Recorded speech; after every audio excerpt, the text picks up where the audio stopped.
ప్రస్తుతం వసంత కోకిల సీరియల్ ఈటీవీలో మధ్యాహ్నం 1:30 PM స్లాట్లో ప్రసారం చేస్తున్నారు. అయితే వసంత కోకిల సీరియల్ ఫ్యాన్స్కి ఒక బ్యాడ్ న్యూస్ రాబోతుంది. అదేంటంటే వసంత కోకిల సీరియల్ అతి త్వరలో తెలుగు ఆడియన్స్కి గుడ్ బై చెప్పబోతుంది. ఈ సీరియల్ ముగియబోతుంది. వసంత కోకిల సీరియల్ని జూలై 2, 2024 ఇయర్లో స్టార్ట్ చేశారు.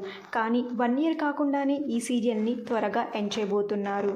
ఈ సీరియల్లో లక్షా శెట్టి, మధుబాబు, హాసిని, రవిశంకర్ రాథోడ్, అవంతిక తదితరులు నటించి సీరియల్లో మంచి గుర్తింపుని పొందారు. అయితే ఈ సీరియల్ అతి త్వరలో క్లైమాక్స్ ఎపిసోడ్స్ రాబోతున్నాయి కాబట్టి ఈ సీరియల్ని ఎలా ఎండ్ చేయబోతున్నారో చూడాలి. వసంత కోకిల సీరియల్ని ఇంత త్వరగా ఎండ్ చేయడానికి కారణం టీఆర్పీ రేటింగ్ తక్కువ రావడంతోనే సీరియల్ని ఎండ్ చేస్తున్నట్టుగా తెలుస్తుంది. వసంత కోకిల సీరియల్లో క్లైమాక్స్ ఎపిసోడ్స్ అతి త్వరలో రాబోతున్నాయి. మిస్ అవ్వకుండా టీవీలో చూడండి. త్వరలో ముగియబోతున్న వసంత కోకిల సీరియల్లో మీరు ఎక్కువగా ఎవరిని మిస్ అవుతారో వారి పేరుని కింద కామెంట్ బాక్స్లో కామెంట్ చేయండి. ఈ వీడియో మీకు నచ్చితే లైక్ చేసి షేర్ చేయండి. ఇలాంటి మరిన్ని సీరియల్స్ లేటెస్ట్ అప్డేట్ కోసం డ్రీమ్ తెలుగు ఫ్యాక్ట్ ఛానల్ని సబ్స్క్రైబ్ చేసుకొని పక్కన బెల్ ఐకాన్ని యాక్టివేట్ చేయండి. Thank you for watching.